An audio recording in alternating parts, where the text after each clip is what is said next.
My name is Sloan Merritt. I'm 34 years old, and I want to tell you about the moment I was standing in a bank in Lisbon, Portugal, with no working cards, 14% battery on my phone, and a folded piece of hotel paper in my hands, where I had written a numbered list of every option I had left. Because making a list was the only thing keeping me from falling apart on the marble floor of that lobby. I want to tell you about the woman behind the counter who leaned toward me, lowered her voice so no one else could hear, and said something that I have thought about every single day since. But before I get there, I need to back up, because none of that moment makes sense without everything that came before it. And I promise you, by the time I'm done, you'll understand exactly why a stranger in a foreign country saw something in me that my own husband had spent 6 years trying to make invisible. My name is Sloan. I'm 34, and you're watching this. Before I go any further, if you're already feeling something, if something in that first minute landed somewhere real for you, please hit the like button. Hit subscribe so you're here for every part of this story, and share this with someone you think needs to hear it. Drop a comment and tell me where in the world you're watching from and what time it is there. I genuinely want to know. I read every single one. Okay, let me take you back to the beginning. I grew up in Asheville, North Carolina, in a house that was perfectly fine. And I want to be careful with that phrase, perfectly fine, because I know what it means and what it doesn't mean. It means nobody hit anybody.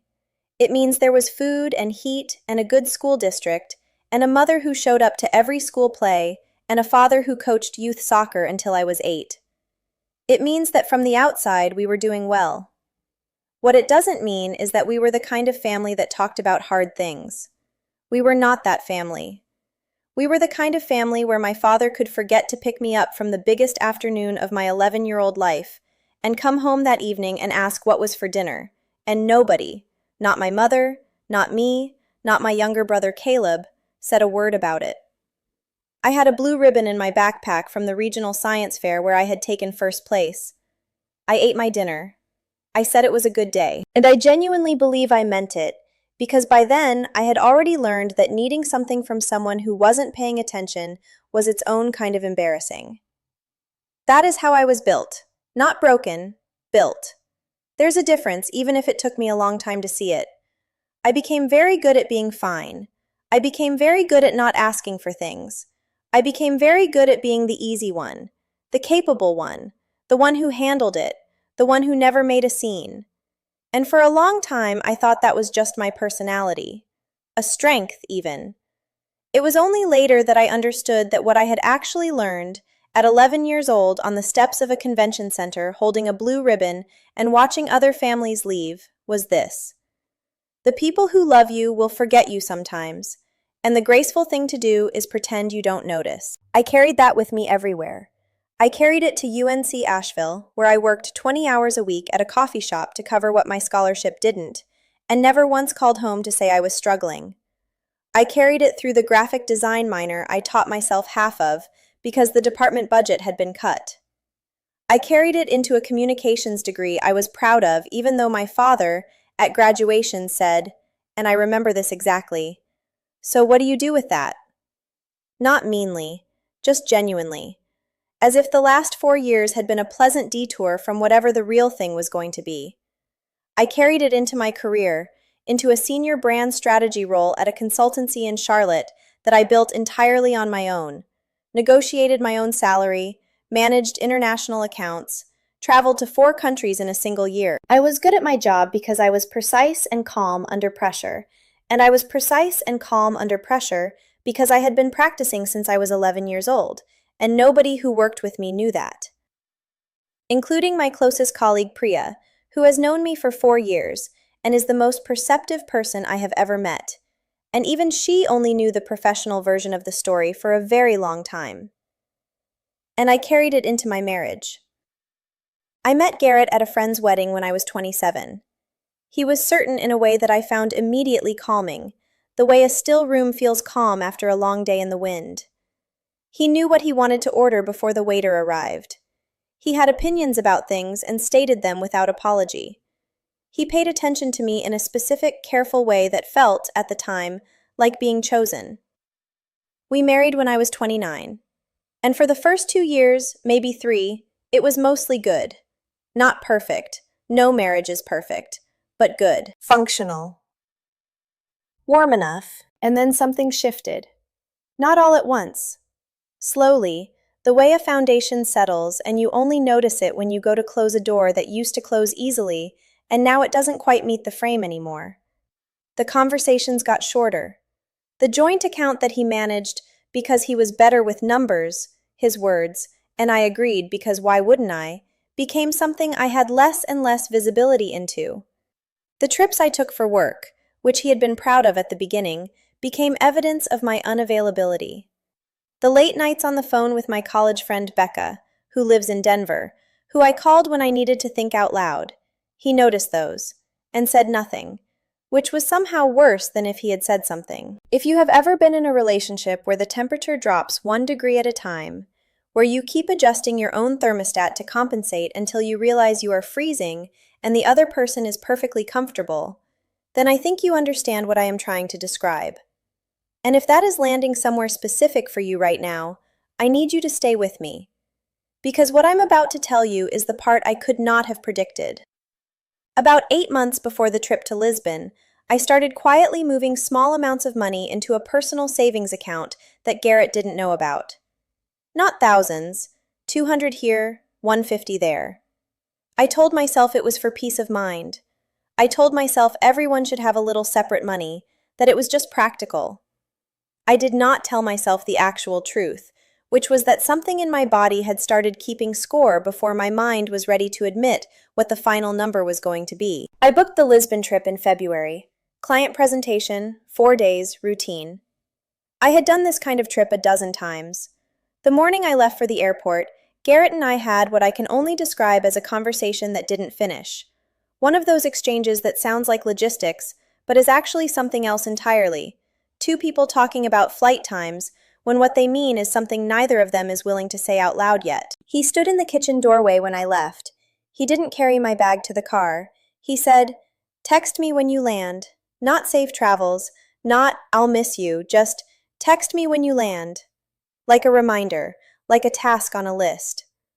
I texted him when I landed. The presentation went well. The client was happy. I felt for the first time in several months like myself. Like the version of me that was competent and clear and exactly where she was supposed to be.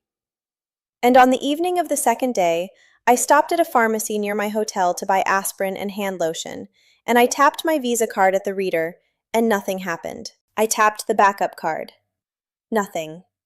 I told myself it was a chip reader issue. I paid cash, the last 30 euros in my wallet. I walked back to the hotel.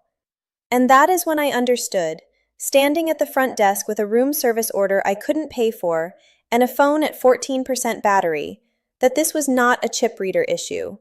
This was a decision someone had made. And I already knew, somewhere in the part of me that had been keeping score for 8 months, exactly who had made it. I sat on the edge of the hotel bed for a long time. I didn't call Garrett. I want you to understand that because I think it says more about where we were than anything else I could tell you. My husband had, I was almost certain, canceled every card we had while I was alone in a foreign country. And my first instinct was not to call him. My first instinct was to take the notepad from the bedside table, the one with the hotel's name printed at the top in small gold letters, and write a list. Item 1. Confirm with the bank what has actually happened. Item 2. Assess available cash. Item 3. Determine what expenses are non-negotiable in the next 24 hours. Item 4. Identify who to call. I wrote it in small, neat handwriting. I pressed the pen down hard. And then I sat there and looked at the list and I thought about the fact that "call my husband" was not on it, and I did not add it. I called the bank's international line instead. I was on hold for 11 minutes. I counted. When the representative answered, she confirmed there had been no fraudulent activity. The cards had been deactivated at the account holder's request that afternoon, several hours earlier. She could not tell me who specifically had made the request. She could not reverse the deactivation on this call. She gave me a case number and a reference line and wished me a good evening in a tone that suggested she had said those exact words 400 times that week. I thanked her. I put the phone down. My battery was at 9% now. I plugged it in. I lay back on the bed fully dressed, blazer, trousers, the pointed black shoes I had worn to the presentation, and I looked at the ceiling, and I did something I had not done in a very long time. I stopped managing it.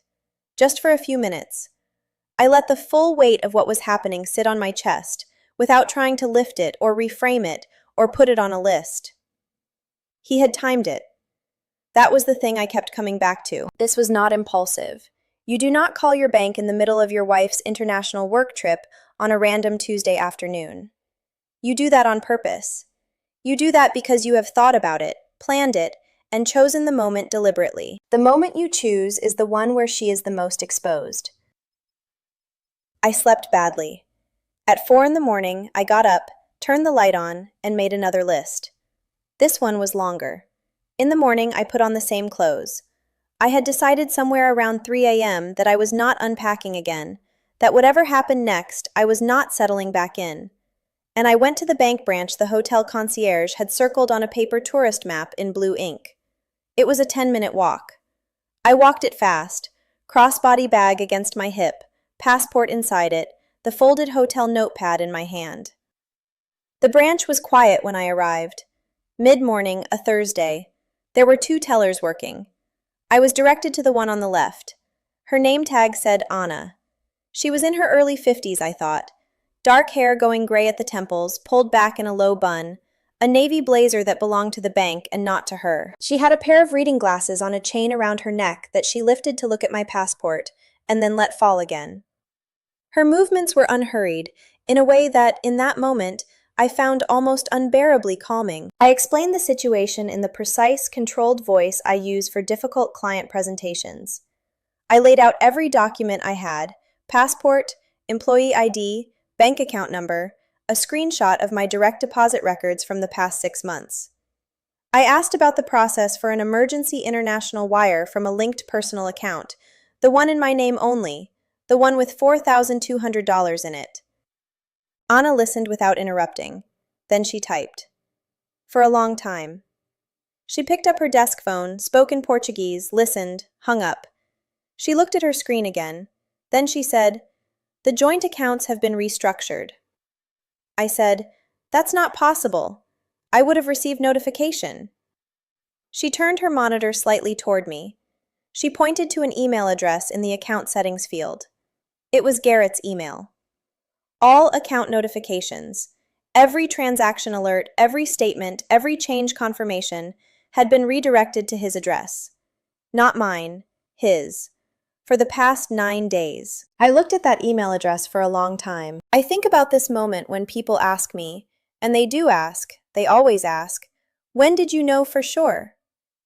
And my answer is always, the bank in Lisbon, Thursday morning, looking at his email address in the notification field of a joint account I thought was ours. Because this was not a man who panicked and made a bad decision. This was a man who spent 9 days setting up the conditions for a decision he had already made, who redirected the paper trail before he lit the match. I have thought about what it means to realize, in a single moment, that the person you sleep next to has been operating on a completely different timeline than the one you thought you shared. That while you were traveling and presenting and texting when you landed like he asked, he was executing. He was already several steps into a plan whose first move was to make sure you couldn't get home without his permission. And I need to ask you something right now, because I think some of you know exactly what I'm describing. Have you ever discovered that someone close to you, someone who was supposed to be on your side, had been making moves you didn't know about? That by the time you found out, you were already behind? Drop it in the comments. Tell me what that moment felt like. I read every single comment, and I want to know if any part of this is familiar to you. Because here is the thing nobody tells you about that kind of discovery. It doesn't feel like anger first. It feels like vertigo. Like the floor didn't disappear. It just turned out to have always been slightly lower than you thought, and you only notice when you take the wrong step. I was standing there with Anna's monitor turned toward me, and I was not crying, and I was not shaking, and I was very, very still. And that is when Anna leaned forward. She did not raise her voice. She looked at me directly, the kind of eye contact that doesn't perform warmth, it just has it. And she said, quietly, clearly, not as a question, "You're never coming back." I looked up at her. "To the marriage," she said. "You're never going back. You know this already. He knows it too. That is why this is happening right now." I didn't say anything for what felt like a full minute, but was probably 10 seconds. Then I said, "He beat me to it." Anna nodded, slowly, once. "And he did not want you to have resources when you found out." She said it so plainly, so without drama, as if she were reading a balance on a screen. Here is the number, here is what it means, here is where we go from here. I looked down at my hands on the counter, both of them flat on the marble, fingers spread slightly, wedding band on my left hand catching the fluorescent light. I picked up my phone, and I did not call Garrett, I called Priya. First ring. She answered with my name, just Sloane, in the voice she uses when she already knows something is wrong, which is a voice I have heard before and which always makes me feel, in spite of everything, less alone. I said 4 words. "I need a lawyer." There was a pause. Not surprise, something more like a held breath releasing. She said, "I know. I have a number.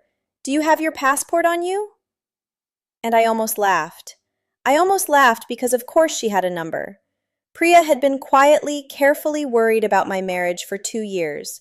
She had never pushed. She had never said the direct thing, the hard thing, and she would later tell me she had replayed that decision 100 times, asking herself if the gentleness had been kindness or cowardice. But she had a number ready. She had been carrying it in her phone like a quiet contingency plan for a disaster she hoped would never happen, but could not stop preparing for. She wired $1,200 to my personal account within the hour. From her own money, without hesitation, without making me ask twice or explain myself or produce a timeline of what had gone wrong. She just said, "It'll hit within the hour. Tell me when you see it." And then she conference called a family law attorney named David Holt, whose number she had gotten from a client case 8 months earlier and saved under just in case. She had never told me about it.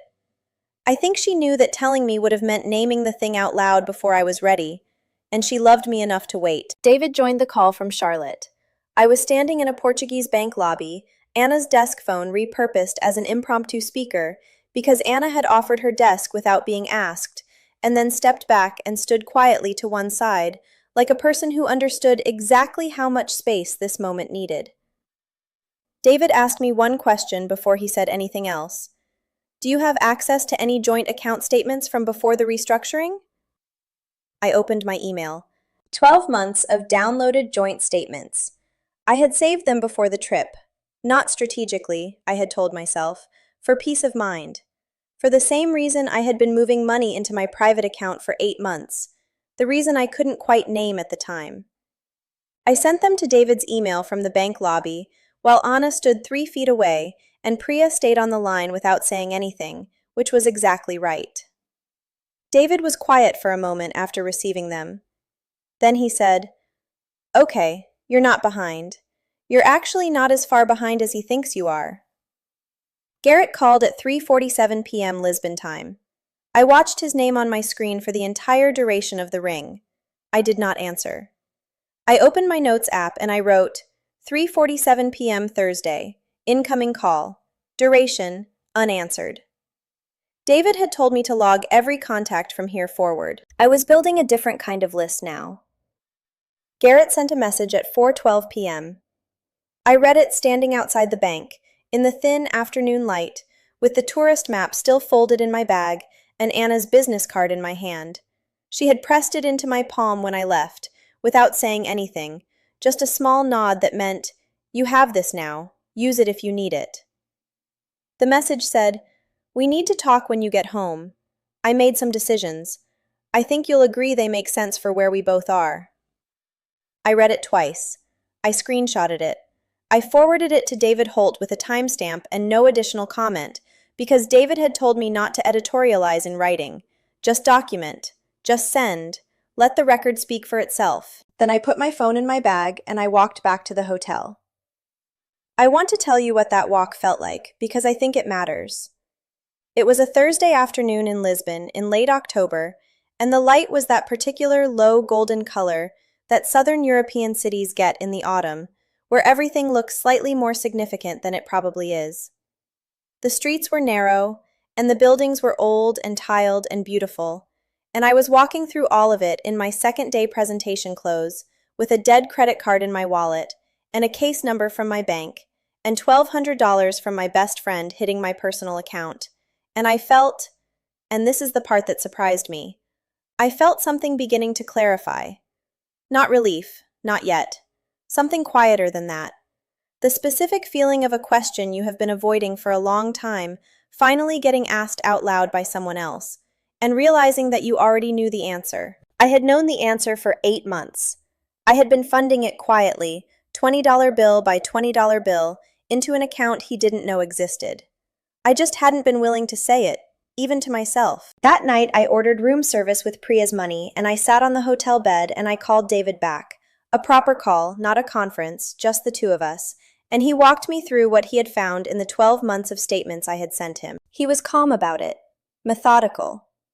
The kind of calm that is actually more alarming than urgency, because it means the person delivering the information has seen it before and knows exactly what it is.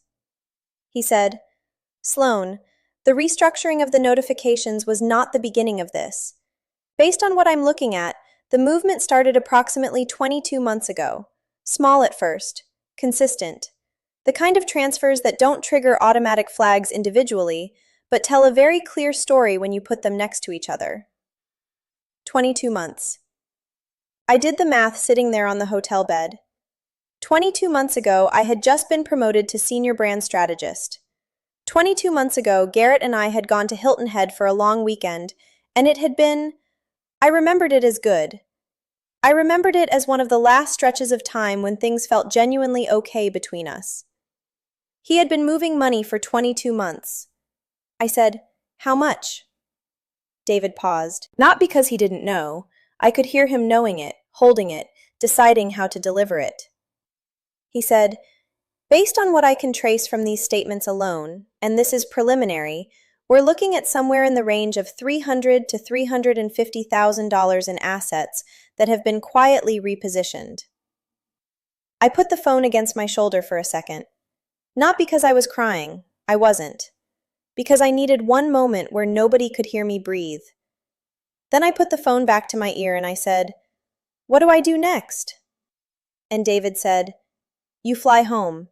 You don't go back to the house, and you let me work." I booked the flight that night.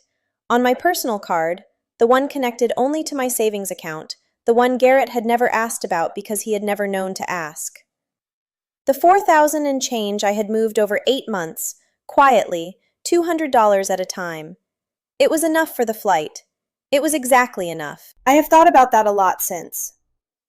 The way something in me had been preparing for a situation I could not consciously name. The way the body keeps score before the mind is ready to look at the numbers. I didn't sleep much. I lay there in the dark and I thought about Garrett at home in Charlotte, in the house we had chosen together, probably asleep by now, probably very certain that he had executed this cleanly. That I would come home confused and financially dependent, and that the conversation he wanted to have would happen on his terms, in his timeline, with his narrative already in place. I thought about the message he'd sent. I think you'll agree they make sense for where we both are. The confidence of it. The assumption that I would receive what had been done to me and find a way to call it reasonable. I understood something in that moment that I want to say carefully, because I do not think Garrett is a monster. I think he is a man who was afraid of being left, afraid of being ordinary, afraid that the control he had built in our marriage was already slipping. And that fear had curdled, over 22 months, into something that looked like strategy. He told himself he was moving first. He told himself I was already gone and he was just protecting himself. He had constructed a version of events in which he was the reasonable party, making difficult but necessary decisions. What he had not constructed was an account of what it would feel like to be the woman standing in a bank in Lisbon, realizing that the safety net had been cut 8 feet below her, timed to the minute. I am not sure he ever thought about that part. My flight home was in the morning. I was at the gate 2 hours early because I had nothing left in the hotel room and nowhere else I wanted to be. I sat at the gate with a coffee I bought with the last of Priya's transferred funds, and I did something I had not done in months. I called my brother Caleb. It was early in Portland, just past 6 in the morning there, and he answered on the third ring in the voice of someone who had been asleep but was trying to sound like he hadn't. I said, "I'm coming home from Lisbon. Some things have happened.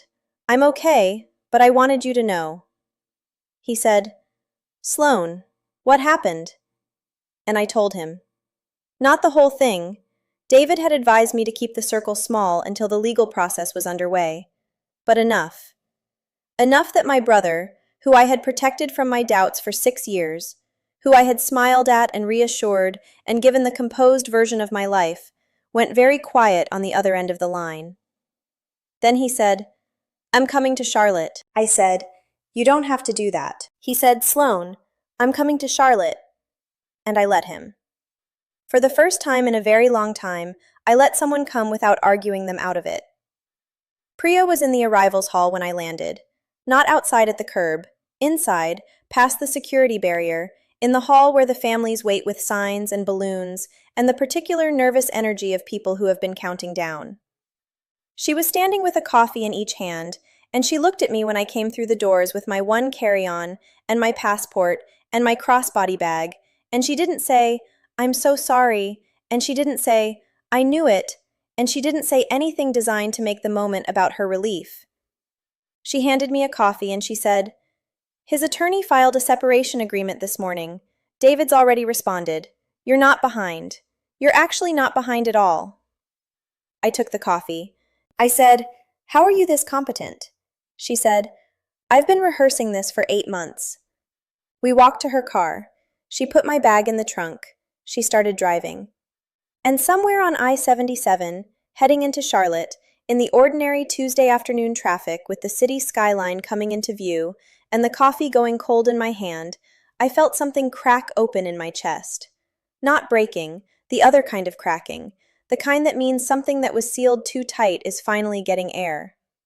If you have ever held something together so long and so carefully that you forgot you were holding it, and then someone showed up, just showed up, no announcement, no performance, just, "Here is a coffee and here is what I know and you are not behind," then you know exactly what I felt in that car. That is the moment I want to sit with you in for just a second, because I don't have words for it that are bigger than it deserves. The only thing I can say is, it mattered more than winning, more than the settlement, more than any of what came after. It mattered that she was just there. If that landed somewhere real for you, if you've ever had someone show up exactly like that, or if you've been the person waiting in the arrivals hall for someone who needed you to be, hit that like button. Subscribe so you're here for the rest of this, because what comes next is the part I could not have prepared for, and I don't want you to miss it. I did not go back to the house. We went to Priya's apartment. She had made up the guest room, not elaborately, just clean sheets and a glass of water on the nightstand, and the blinds adjusted so the morning light wouldn't hit directly. The small kindnesses, the ones that cost someone almost nothing and mean almost everything. I put my bag down. I sat on the edge of the bed. I still had the blazer on. I had one carry-on, my passport, my phone, and 12 months of bank statements that I had downloaded before a work trip for peace of mind. And I thought, this is what it looks like. This is what starting over actually looks like. Not a dramatic scene, not a speech, not a door slammed with the right words hanging in the air. It looks like a guest room in your best friend's apartment on a Tuesday. It looks like a glass of water someone thought to put on the nightstand. It looks, I thought, exactly like something I can survive. The legal process took 11 months. I want to say that plainly, without drama, because I think one of the things nobody tells you about the aftermath of a marriage ending is how administrative it is. How many forms there are, how many emails that begin with "pursuant to" and end with a case number. How many times you sit in a room that smells like recycled air and printer toner and talk about your life in terms of assets and liabilities and dates of transfer, and how strange it is to realize that the most intimate years of your existence can be reduced, on paper, to a column of numbers. I stayed at Priya's for 3 weeks. Then I found a small apartment in the Noda neighborhood, 2 bedrooms, second floor, a window in the kitchen that faced east so the mornings were bright. I signed the lease on a Wednesday. I carried my own boxes up the stairs. Caleb had come from Portland the week before and helped me move the things I had gone back for. 2 trips, middle of the day when Garrett was at the office, David's assistant present as a witness because David had advised against going alone. Garrett was not there either time. I don't know if that was deliberate or coincidence. I have stopped trying to determine which of his absences were strategic and which were just absences. I took my clothes. I took the kitchen things that had been mine before the marriage. I took the framed print from the hallway that my grandmother had given me, a watercolor of the Blue Ridge Mountains that she'd bought at a craft fair in Boone when I was 7. I left the furniture. I left the good dishes. I left the wedding photograph that had been on the bookshelf in the living room for 5 years. I did not take the wedding band when I left. I had taken it off in Priya's guest room on the first night, set it on the nightstand next to the glass of water, and in the morning I had put it in the small zipper pocket of my crossbody bag, where it sat for 3 weeks because I didn't know what else to do with it. Eventually, I put it in a drawer in the new apartment. I have not decided what to do with it since. Some decisions don't need to be made immediately. I am learning to be at peace with that. The forensic accountant David retained was a woman named Carol Sims, and I want to tell you about the day she delivered her findings because it was one of the stranger moments of the entire 11 months. We were in David's conference room, me, David, Carol, and a paralegal named Josh who took notes and never looked up from his legal pad. Carol had a presentation, printed slides, spiral-bound. She had flagged the relevant pages with color-coded tabs, which I noticed immediately and respected enormously. She walked through 22 months of transfers, small ones and larger ones, shell accounts and redirected investment contributions, and a business entity that Garrett had quietly established 18 months earlier under a name that was not his own, but that contained, as its registered agent, a college friend of his I had met exactly once at a dinner party and found unremarkable. $340,000. That was the number Carol landed on, after 11 months of tracing. $340,000 in marital assets that had been methodically repositioned over 22 months into structures that were designed to be difficult to find without someone like Carol looking for them. David looked at me when Carol finished. He said, "This changes the settlement calculus significantly." I said, "I know." What I did not say, in that conference room that smelled like recycled air and printer toner, was what I was actually feeling, which was not triumph, which was not satisfaction, which was something closer to a specific, quiet grief, the grief of confirmation, of having suspected something and being shown the proof, and realizing that part of you had hoped, until this exact moment, that you were wrong. $340,000, 22 months, a business entity registered under someone else's name. He had been very busy while I was being fine. Priya called me the morning after Carol's presentation. She had heard from David's office. I had authorized the communication, and she said, "How are you doing?" I said, "I'm sitting on my kitchen floor." She said, "Is that bad?" I thought about it. "No," I said, "I think it's just where I needed to be." She was quiet for a moment. Then she said, "For what it's worth, and I know this doesn't make any of it easier, I think you should know that I called that attorney number 8 months before Lisbon, just to ask a general question, just to know what the process looked like." I said, "I know, Priya." She said, "You knew?" "I guessed," I said. "When you had the number ready in 30 seconds, I guessed." Another silence. Then, "I should have said something sooner." "You said it when I was ready to hear it," I told her. "That's not nothing." And I meant it. I have thought about timing a lot in the past year, about the difference between the truth landing and the truth being available. Priya had the truth available for 8 months. It landed the morning she answered on the first ring and said, "I know, I have a number."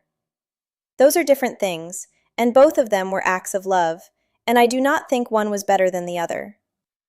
Garrett's attorney had filed the separation agreement the morning I flew home, a document that reflected a version of our marital finances that did not account for $340,000 in repositioned assets, because Garrett had presumably expected that no one would look closely enough to find them.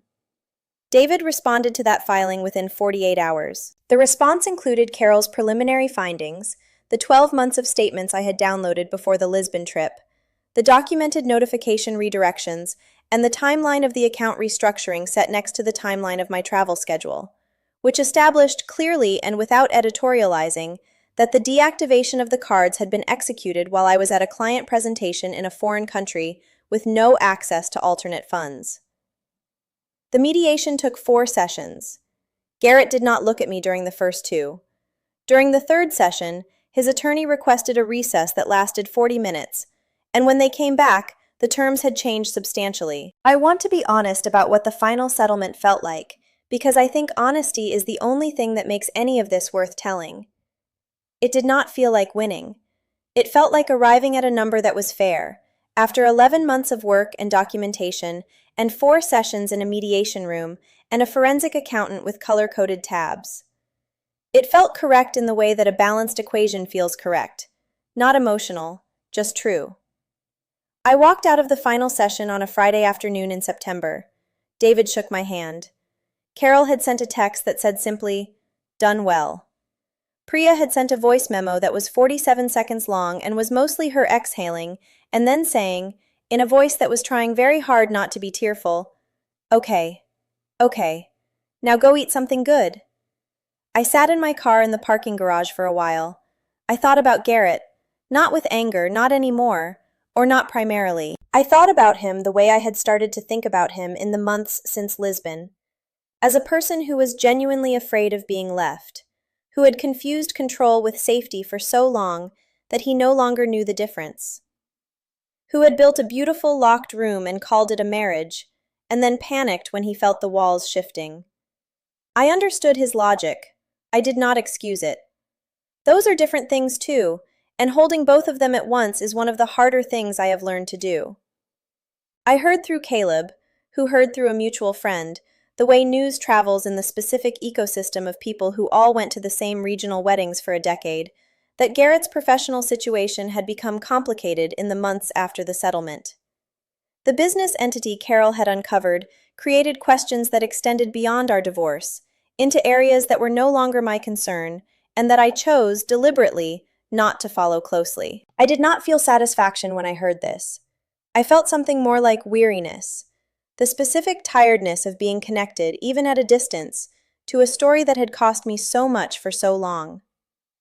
I wished him, somewhere in the quiet part of myself that still remembered the wedding in Hilton Head and the first 2 years when things were warm, something that I can only describe as the chance to become more honest than he had been. I don't know if he took it. That is not mine to know anymore. Caleb came back to Charlotte for a weekend in October. The good October light, the same quality I had noticed in Lisbon a year earlier, that low gold that makes everything look like it's being remembered even while it's happening. We sat on my small apartment balcony with takeout containers between us, and he said, out of nowhere, in the way that Caleb has always had of naming things sideways, "I always thought you were the strong one because nothing bothered you. I didn't realize nothing bothered you because you never let it show." I looked at him. He was 41 years older than me by exactly 4 years and 3 months, and he had the same dark eyes as our mother, and he was looking at me with an expression I had not seen on his face before, something careful and a little ashamed, the look of someone revising a long-held belief in real time. I said, "I didn't let it show because I thought that was what being strong meant." He said, "What do you think it means now?" I thought about it. About Anna in the bank, leaning forward. About Priya answering on the first ring. About David's voice saying, "You're not behind." About Carol's color-coded tabs. About Caleb on the phone at 6 in the morning in Portland saying, "I'm coming to Charlotte," and not waiting for permission.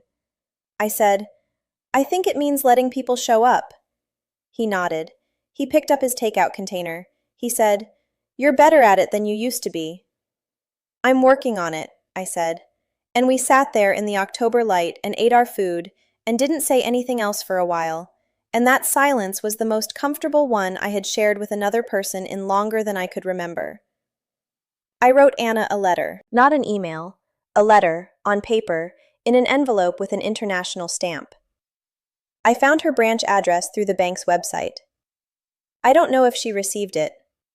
I don't know if she remembers me. She must see dozens of people at that counter every week, each of them at some version of a crossroads, each of them holding their documents and their composure and whatever is left of the thing they came in with.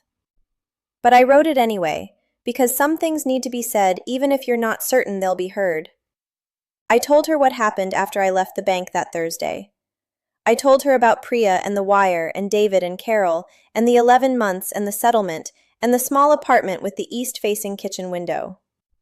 I told her that I think about what she said, "You're never coming back," not as a prophecy, but as a permission.